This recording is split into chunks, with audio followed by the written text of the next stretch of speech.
ಕುಣಿತ ಅಷ್ಟೇ ಜಾನಪದ ಅಂತ ಎಷ್ಟೋ ಜನ ತಿಳ್ಕೊಂಡಿದ್ದಾರೆ. ಕೇವಲ ಹಾಡು ಕುಣಿತ ಮಾತ್ರ ಜಾನಪದ ಅಲ್ಲ. ಜಾನಪದ ಬಹಳ ದೊಡ್ಡ ಪರಂಪರೆ. ಒಂದು ತೊಟ್ಟಲಿಂದ ಹಿಡಿದು ಚಟ್ಟದವರೆಗೆ ಇರ್ತಕ್ಕಂಥ ಒಂದು ಪಯಣವೇ ಜಾನಪದ. ಬಹಳ ದೊಡ್ಡದು ಜಾನಪದ. ಜಾನಪದದಲ್ಲಿ ಏನಿಲ್ಲ ಅಂತ ಹೇಳ್ಬೋದು, ಎಲ್ಲವೂ ಇದೆ. ಇಡೀ ವಿಶ್ವದಲ್ಲಿ ಯಾವುದಾದ್ರೂ ಸಾಹಿತ್ಯ ಮೊದಲನೇ ಸಾಹಿತ್ಯ ಅಂದರೆ ಜಾನಪದ ಸಾಹಿತ್ಯ. ಗ್ರೀಕ್ ದೇಶದವರು ನಮಗೆ ಫೋಕ್ ಮತ್ತು ಫೋಕ್ಲೋರ್ ಅನ್ನೋ ಪದ ಕೊಟ್ಟರು.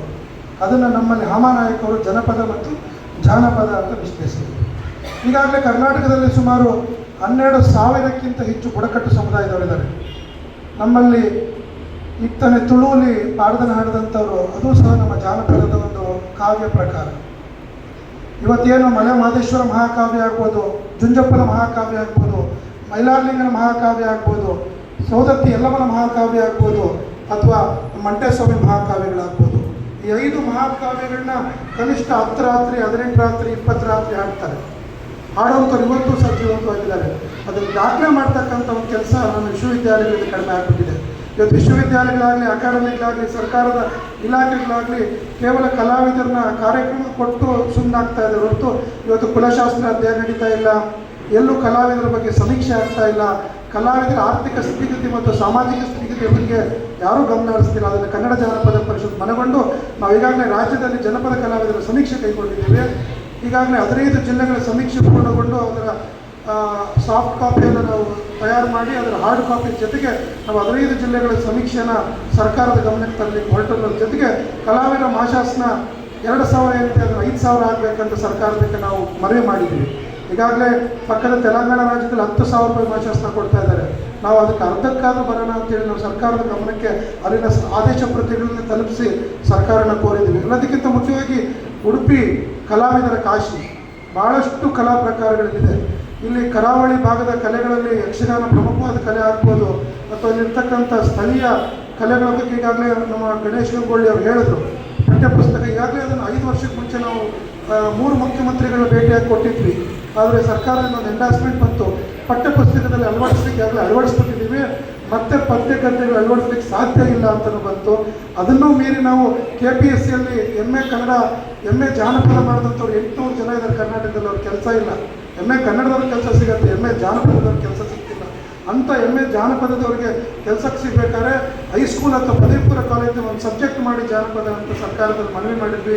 ಅದೊಂದು ಕಮಿಟಿನೂ ಮಾಡಿದ್ರು. PU ಬೋರ್ಡಲ್ಲಿ ಸಭೆನೂ ಆಯಿತು. 5 ವಿಶ್ವವಿದ್ಯಾಲಯದ ಕುಲಪತಿಗಳು ಬಂದಿದ್ದರು, ನಾವು ಹೋಗಿದ್ವಿ. ಆದರೆ ಕೋರಮ್ ಇರಲಿಲ್ಲ, ಎಲ್ಲರೂ ಒಪ್ಪಲಿಲ್ಲ. ಆದ್ದರಿಂದ ಮತ್ತೆ ಅದು ಈಗ ಸರ್ಕಾರದ ಹಂತದಲ್ಲಿ ಮತ್ತೆ ಪ್ರಯತ್ನಗಳು ನಡೀತಾನೆ ಇದೆ.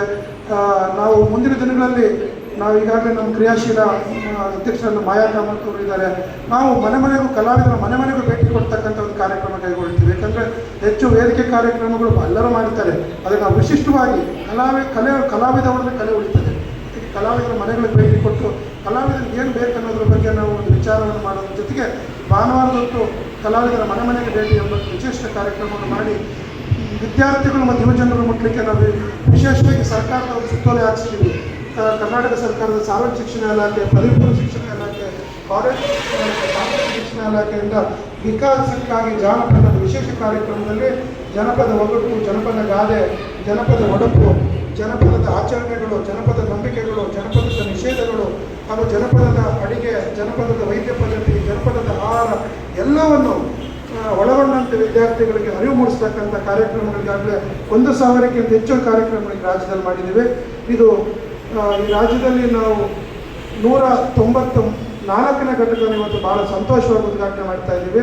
ಬಹುತೇಕ ನಾವು ಮುಂದಿನ ದಿನಗಳಲ್ಲಿ 32,000 ಗ್ರಾಮಗಳು ಸಹ ಮುಟ್ಟುವಂಥ ಒಂದೇನು ಕನಸಿದೆ ಅದು ಎಲ್ಲರಿಂದಲೂ ನನಸಾಗಲಿ ಅಂತೇಳಿ ಗ್ರಾಮದ ಪ್ರಥಮ ಪ್ರಜೆಗಳಿದ್ದಾರೆ. ದಯವಿಟ್ಟು ಪ್ರಥಮ ಪ್ರಜೆಗಳಾದಂಥ ಶ್ರೀಮತಿ ಪ್ರತಿಭಾ ಮೇಡಮ್ ಅವರಿದ್ದಾರೆ. ನಿಮ್ಮಲ್ಲಿ ಒಂದು ಮನವಿ ಮೇಡಮ್, ಮೊನ್ನೆ ನಾನು ಉಪ್ಪುಂದ ಪಂಚಾಯತಿಯಲ್ಲಿ ಅವರ ಅಧ್ಯಕ್ಷರಿದ್ದರು ಮತ್ತು 2 ಪಂಚಾಯತಿ ಇದ್ದಾಗ ಅವರು ಒಪ್ಪಿದ್ದಾರೆ.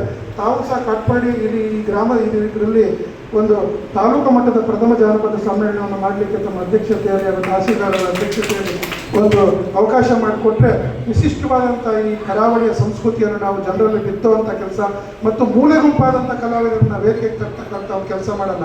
ಪ್ರಶಸ್ತಿ ಬಂದವರಿಗೆ ಪ್ರಶಸ್ತಿ ಕೊಡಬಾರ್ದು ಅಂತ ಎಲ್ಲ ಜಿಲ್ಲೆಗಳಿಗೆ ಹೇಳಿದ್ದೀವಿ. ಯಾರಿಗೆ ಯಾವ ಪ್ರಶಸ್ತಿ ಬಂದಿಲ್ವೋ ಅದನ್ನು ಹುಡುಕಿ ತಗೊಂಬಂದು ವೇದಿಕೆಯಲ್ಲಿ ನಿಲ್ಲಿಸಿ, ಯಾರ ಕಾರ್ಯಕ್ರಮಗಳಿಲ್ವೋ ಅಂಥವ್ರ ಕಾರ್ಯಕ್ರಮ ಕೊಡಿ ಅಂತ ಹೇಳ್ತೀವಿ. ಹಸಿದವ್ರಿಗೆ ಅಷ್ಟೇ ಊಟ ಹಾಕ್ಬೇಕು, ಹೊಟ್ಟೆ ತುಂಬಿದವ್ರಿಗೆಲ್ಲ ಎಂಬ ಒಂದು ಧ್ಯೇಯವಾಕ್ಯದೊಂದಿಗೆ ನಮ್ಮ ಸಂಸ್ಕೃತಿ ನಾವೆಲ್ಲ ಉಳಿಸೋಣ ಅಂತ ಹೇಳಿ ಅವ್ರ ಮಾತು ವಿರಾಮ ನೀಡ್ತಾ ಇದ್ದೇನೆ. ಮಾನ್ಯ ತಹಸೀಲ್ದಾರ್ ಅವರು ನಮ್ಮ ಸಿದ್ಧಗಂಗಾ ಪರಮ ಪೂಜ್ಯರ ಮಠದಲ್ಲಿ ಹೋಗಿದ್ದು ಅಂತ ಹೇಳಿ ಭಾಳ ಸಂತೋಷ. ಪರಮ ಹಿರಿಯ ಪೂಜ್ಯರು ನನ್ನ 2 ಪುಸ್ತಕ ಬಿಡುಗಡೆ ಮಾಡಿದ್ರು. ನಾನು ಮೇಡಮ್ ತೋರಿಸ್ದೆ.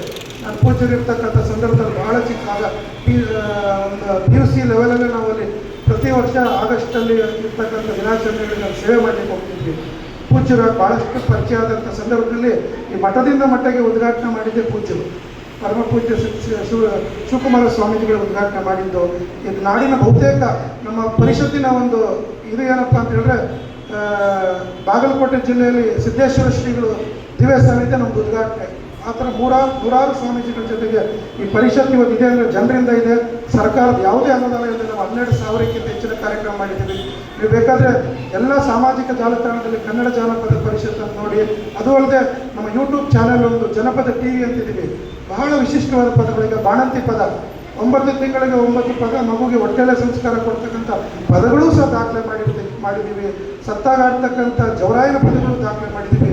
ಎಲ್ಲ ಪದಗಳು 3,000ಕ್ಕಿಂತ ಹೆಚ್ಚು ಪದಗಳು ದಾಖಲೆ ಮಾಡಿದ್ದೀವಿ. ತಾವೆಲ್ಲ ಅದನ್ನು ಗಮನ ಹರಿಸಿ ಅಂತ ಹೇಳ್ತಾ, ತಾವೆಲ್ಲ ತಮ್ಮ ಮಕ್ಕಳಿಗೆ ಜನಪದದ ಒಂದು ಹೆಜ್ಜೆ ಆದರೂ ಕಲಿಸಿ ಅಥವಾ ಒಂದು ಪದನಾದರೂ ಆಡಿಸಿ ಅಂತ ಹೇಳ್ತಾ ನನ್ನ 2 ಮಾತು ವಿರಾಮ ಇಡ್ತಾ ಇದ್ದೀನಿ. ಎಲ್ಲ ವೇದಿಕೆ ಎಲ್ಲ ಗಣ್ಯರಿಗೆ ನಮಸ್ಕಾರ ಹೇಳ್ತಾ, ನಮ್ಮ ತಾಲೂಕು ಅಧ್ಯಕ್ಷರಾದ ದಯಾನಂದ್ ಅವರು ಮುಂದಿನ ದಿನಗಳಲ್ಲಿ ಭಾಳ ವಿಶೇಷವಾಗಿ ಅವರು ಕೆಲವು ಸಿನಿಮಾಗೂ ಸಹ ಅವರು ಪಾಠದಲ್ಲವನ್ನು ಮಾಡಿದ್ದೀನಿ ಅಂತ ಹೇಳಿದ್ದಾರೆ. ಅವರು ಈ ಕಲಾವಿದರ ಬಗ್ಗೆ ಆಸಕ್ತಿ ಸಹ ಭಾಳಷ್ಟು ಉತ್ತಮವಾಗಿದೆ. ಮತ್ತು ಎಲ್ಲ ಕಾರ್ಯದರ್ಶಿಗಳಂತೂ ಭಾಳಷ್ಟು ಕ್ರಿಯಾಶೀಲರು. 27ಕ್ಕೆ ನಡೆಯುವಂಥ ಕಾರ್ಯಕ್ರಮದಲ್ಲಿ ಈ ತಾಲೂಕು ಘಟಕ ಸಹ ವಿಶೇಷವಾಗಿ ಭಾಗವಹಿಸ್ತೀನಿ ಅಂತ ಹೇಳ್ತಾ 2 ಮಾತು ವಿರಾಮ ಇರ್ತೇನೆ. ಜನಪದ ಉಳಿಯಲಿ, ಬೆಳೆಯಲಿ, ಬಳಕೆಯಾಗಲಿ. ನಮಸ್ಕಾರ.